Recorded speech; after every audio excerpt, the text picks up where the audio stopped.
So yeah, my name is Tepman, and I am going to be showing how our recently founded startup, Musa, is dealing with the fragmentation of the artistic community and creating a solution to include missing stakeholders and democratize art, enabling more opportunities for emerging artists to create a sustainable career. So art has the power to preserve how it felt to exist in a particular place at a particular time, and is often a vehicle for social change, giving voice to the socially disenfranchised. Art serves as both a meeting point and a mirror of community. But what happens when that mirror is distorted in a way that excludes the most marginalized? Meet Floppy. Floppy is your average art student pursuing a professional career as an artist. She only has a 10% chance of working as an artist after graduation. And if she does, she has a 75% chance of earning less than $10,000 a year. As she's finishing her master's in fine arts, she had not had one single opportunity to show her work. From our interviews with artists, we found that artists spend on average a year and a half without showing their work. Being a woman just makes things worse. 85% of artists exhibiting in major museums and galleries in the US are white, while 87% are men. So what is the problem here? Artists like Floppy, who are graduating art school, have a long road to achieve a sustainable career and exhibit in galleries and museums. Gatekeepers like curators or art competition judges decides who gets an opportunity. They need to know that an artist is a good investment, allowing galleries to be a sustainable business since this is their sole source of revenue. This is why the galleries also take a 50% commission on art sold. To be good candidates and attract the gatekeepers' attention, artists need to gain artistic and business skills to gain traction. They need to gain economic resources to sustain themselves. They need previous showing experience, and most importantly, they need to establish relevant networks to succeed. A gap exists where there are no comprehensive intermediate channels to help artists develop. Grants and e-commerce art sales only barely address the lack of economic resources, while residencies are a good way to get artistic skills and make connections abroad, but unfortunately, they are extremely rare and are a one-time opportunity. So to develop a path and increase their opportunities to succeed, artists need a new channel to exhibit the work with low barriers of entry that can foster their professional development. Our solution is Musa, a new channel launching the career of underserved artists. Musa includes unconventional venues as new stakeholders expanding the art world beyond galleries and museums. By unconventional venues, we mean a wide range of locations that can be reshaped into art spaces like cafes, hotels, restaurants, conferences, corporate offices, and even private houses or apartments. Unconventional spaces are ideal since they do not rely on art as their sole source of revenue. They pose the perfect possibility to host emerging artists and allow them to engage with their communities, creating networks, being able to show and sell their art, and acquire business skills such as pricing, framing, and even dealing with a host. So as a digital platform, a marketplace for unconventional spaces to find local artists and create artistic engagements in their spaces, our platform expands curation by allowing venues search artists that fit their criteria for a desired event or monthly exhibition. So they just send a request, chat, and confirm the event. Once the event is confirmed, we provide all of the back office services handling payment systems, insurance, and contracts. We allow the venues and artists to review each other. And in addition, we provide professional guidance for artists and venues alike through our pricing algorithm, best prices recommendations, and networking event alert. If the event is public, the host can use Musa to promote their event. Using our location-based calendar, promotion on our website, and social media presence, we attract foot traffic, inviting the community to engage. So in the last 5 months, we have iterated multiple times in different locations. We've grown our community on the internet to over 900 audience members on social media and in our website. And we have had more than 55 artists create their profile. We continue to work on outreach and support our community during the COVID-19 crisis and are experimenting with different digital events. Last week, we hosted our first digital event in partnership with Mission Cannabis Club, which included an Instagram live show and a fundraiser where we raised over $700 for 16 performing artists. Beginning in January 2021, we plan to expand to other cities. We have been accepted to 3 different accelerators, including AMP, Free Ventures, and Skydex Hot Desk. But as a mission-driven company, we're interested in our intended social impact. Through our minimum viable product, we already gathered impressive impact data. Over 45 artists exhibited with us, 80% of them exhibited for the first time in their careers, and 90% sold art for the first time. We have transformed local spaces into art venues. All of these hosted art for the first time, and communities have also benefited. benefited. Through our feedback form, we discovered that 95% of attendees stated that they would come to the next Musa event, and all of them appreciated being able to connect with an artist. In the long run, we also want to enable mentorship, and we want artists that have succeeded through Musa to be able to conduct workshops and mentor other local artists. This would reinforce the ties within the artistic community and help others through guidance. So I know we're going through a really tough time right now, and it feels like we're fighting a war, but I would like to remind you what Winston Churchill said when he was asked to cut arts funding in favor of the war effort. He simply replied, "Then what are we fighting for?" Thank you. All right, Lucas, thank you very much. What indeed. But let me ask that. So that's, I think this is the key to this, that some people may be kind of asking themselves, and I did, and you've more than answered it for me, but let me ask you to answer it again, is art and, development and why should we care about, is this a real major problem when, we've got people who are hungry and people who are fighting illiteracy in Africa, et cetera. Why should we care about this? Yeah, absolutely.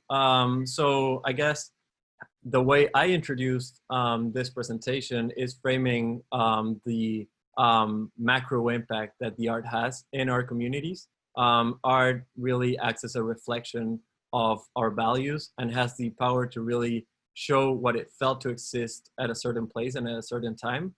And if we are excluding the most underserved communities from the possibility of showing their communities and helping communities experience art and be represented by it, we are leaving behind a big part of our cultural heritage, and we cannot transform socially.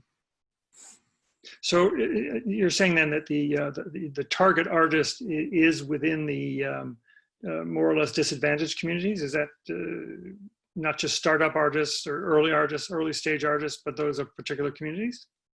Yeah, absolutely. Although we do not prioritize underserved artists as minority groups, we do find that expanding the curation of the artistic community and allowing all types of individuals to decide what arts gets to be shown and expanding the possibilities, we will create a more democratic place for art to be shown. And at the same time, we will inevitably be tapping into some statistics, as I mentioned before, that excludes especially women and people of minority groups. Okay.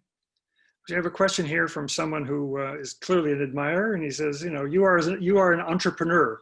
What is your secret? My secret and my inspiration an entrepreneur is love. Okay, you want to expand on that? Absolutely.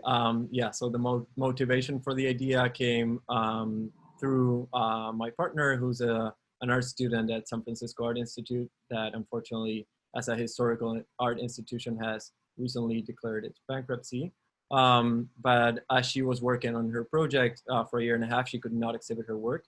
So I started researching and trying to get her an exhibition opportunity for her birthday. And after coming to the realization that it was very hard and impossible to get a place for her to exhibit her art, and consulting with her artist friends, I started working on this project with Adam Sherman, who's also part of the MDP.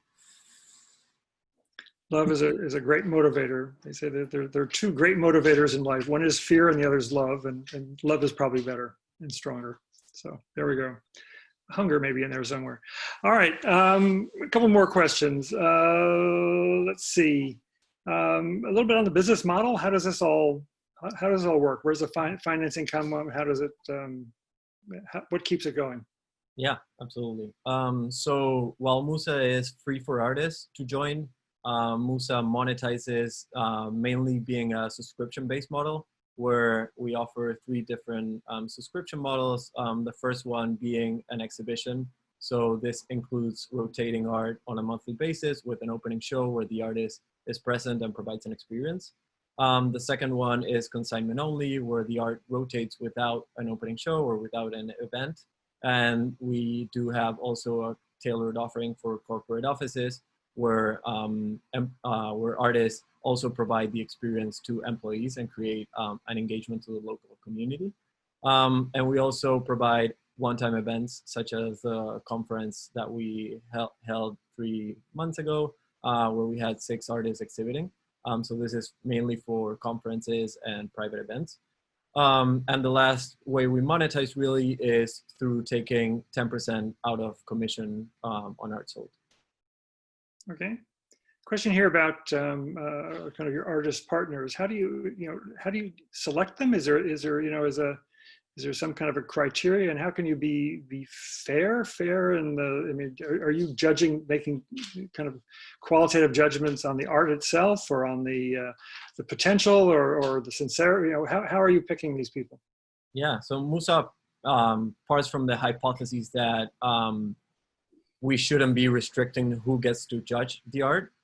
So Musa is a open platform where every type of artist and every artist at any stage in their professional career can join, and it is up to the host or the event creator to decide what type of artist they want to have in their space.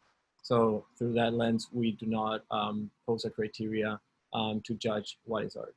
So you're kind of a more or less a neutral broker, and then making the portfolio available, and then the venues kind of select. Pretty much, yeah. Okay. Couple questions related to kind of where you go from here. What does this look like scaled up? I mean, is this really kind of a hyper low? It seems like you've got some clear, deep roots and connections here in the Bay Area. How can you move this to other areas and go to scale? Is it maybe finding a team like yourselves in Los Angeles or in Seattle or in Dakar to take it the next step? Or what is the pathway to scale? Yeah, absolutely. So from our lean startup methodology, what we've been really working on is on becoming extremely automated and to provide the ability for the startup to really scale.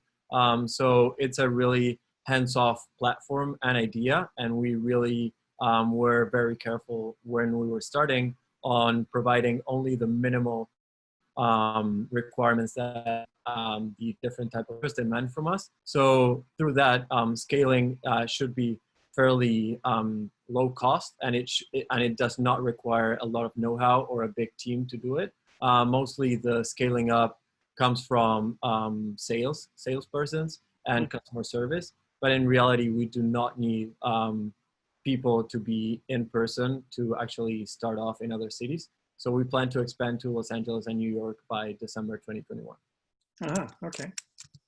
Let me see, other questions? I'm kind of coming to the end here. No, last chance. Anything else you'd like to say? Absolutely. If you feel inclined to join us and be a part of the mission, please just follow all the events that we do and check out what we're doing. We appreciate all the support. Can you give that that website? Maybe we'll type it into the chat room, and we'll share it with folks afterwards, just so to make sure they get it. Sure. There we go. www.musaexhibition.com. Perfect. Thank you, Adam.